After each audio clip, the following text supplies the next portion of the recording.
All right, so we're going to continue our discussion on differential analysis. We got a little multiple choice question that was at the bottom of one of your pages, and then we're going to continue with the next page. It says discontinuing a product or segment is a huge decision that must be carefully analyzed. Which of the following would be a valid reason not to discontinue an operation? Okay, so we have four choices. Losses are minimal. Variable costs are less than revenues. Variable costs are more than revenues, and allocated fixed costs are more than revenues. Okay, so I want you to understand that here we have one choice that is definitely going to present us with a valid reason not to discontinue operations. We have one choice that is a horrible choice, and the product or segment should definitely be discontinued. And then we have a couple of others that are not clear enough for us to provide a good, solid, valid reason. So our worst answer is choice C. Okay, variable costs are more than revenues. So what we're saying here is not only are we going, if we keep this open, fixed costs don't go away. So whether we have fixed costs for that product or segment, or whether we're moving them to another product or segment, doesn't really matter. We're losing money here on the sale of each product, and that's no good. Okay, I want you to look at choice D. Allocated fixed costs are more than revenues. This is a bad sign, and this is probably a situation that is somewhat similar to choice C, but we don't know. We simply don't know. The fact that allocated fixed costs are more than revenues does not guarantee that we should discontinue the product or segment, but it's a pretty good indication that we have a massively underperforming product or segment, and probably with the information provided, we don't have a valid reason to continue. And then A, somewhat similar, it says losses are minimal. Well, we don't have enough information here. Are we saying that contribution margin is for this product or segment is slightly less than the fixed cost allocation? I really don't know what we're saying here. Choice B is correct because at least with choice B, variable costs are less than revenues. So what this means is we have a positive contribution margin. Okay, and if we have that, we know for a fact that we're going to cut into fixed cost to the fixed cost allocation for that product or segment, regardless of how much the fixed costs are. So that's going to be our correct answer.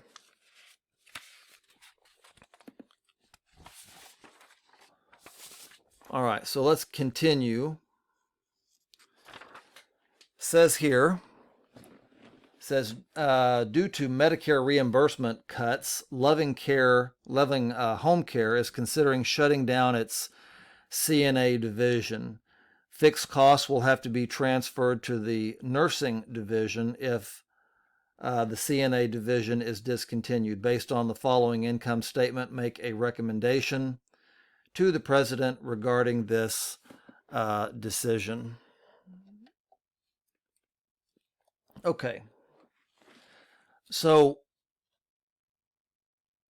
what we have here, we've got the nursing division, and the nursing division is making money. So that's never been a consideration that we might shut it down. The CNA division is currently losing $100,000. If we get rid of the CNA division, guess how much it loses? Nothing. The problem is that this $400,000 has to be shifted over to the nursing department. So as it is now, we're making $1 million. Okay? So if we get rid of CNA, profits decrease to $700,000. This $400,000 here in fixed cost now becomes $800,000. and we have 700K profit for the nursing division. No, the CNA is not there, so it's a problem. So what do we need to do? Keep the CNA division.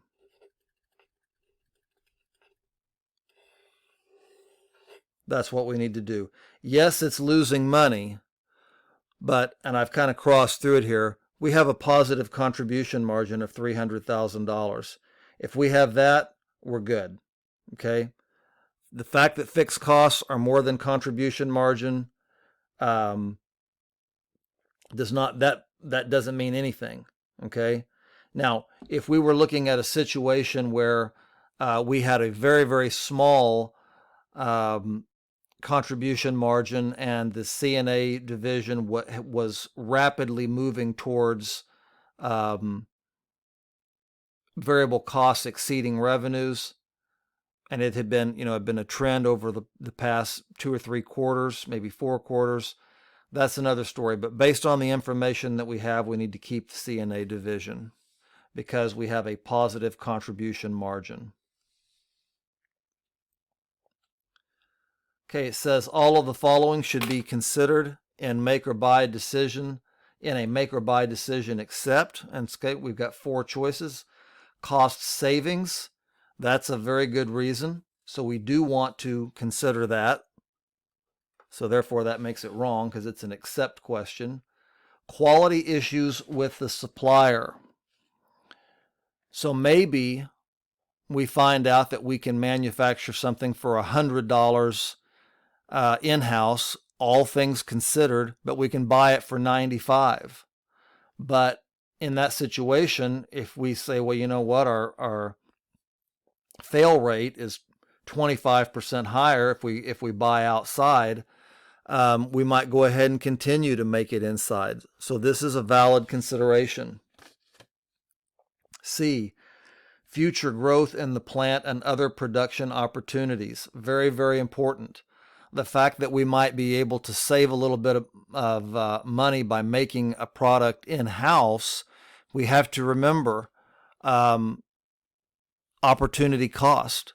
If we continue to, to save, say, $1 or $5 per unit in the future, are we giving up an opportunity to make $7 or $10 per unit on an equivalent number of units of a different product? Okay, so this is a valid concern. D, whether the supplier will make a profit that would no longer belong to the business. Not even really sure what we're trying to say there, but this is definitely not a valid concern, and therefore, because it's an accept answer, it is the correct answer. Last question for this one. It says Sage Company is operating at 90% of capacity and is currently purchasing a part used in its manufacturing operations for $15 per unit. Okay. The unit cost of the business to make the part is $20, including fixed costs, and $11 not including fixed costs. If 30,000 units of the product are normally purchased during the year but could be manufactured using unused capacity, what would be the amount of differential cost increase or decrease from making the part rather than purchasing it? Okay. So, a couple things that I want to mention to you here. This is not part of the overall math, but I wouldn't advise you as future managers to understand that a company operating at 90% of capacity, that's a pretty high level of operations. There's not a whole lot of leeway there. Okay. So that's kind of a side note that I would ask you to keep in the back of your mind, although you do not need that information for this question because we have enough unused capacity. It's just a matter of how much capacity do we still have if we were to decide to make this. So all we have to do here to figure out the answer is we can purchase this item for $15. and we can make it for $11. Now it says right here that we're going to make it for $20, and that's true, but that's including fixed costs, and those fixed costs are not going to go away. So all we have to do is take 15 minus 11, and that gives us $4. We're going to multiply that by the number of units, and that's going to give us $120,000. And it says the amount of differential cost, so this is a decrease. We have saved $120,000 in cost by making the product. Okay?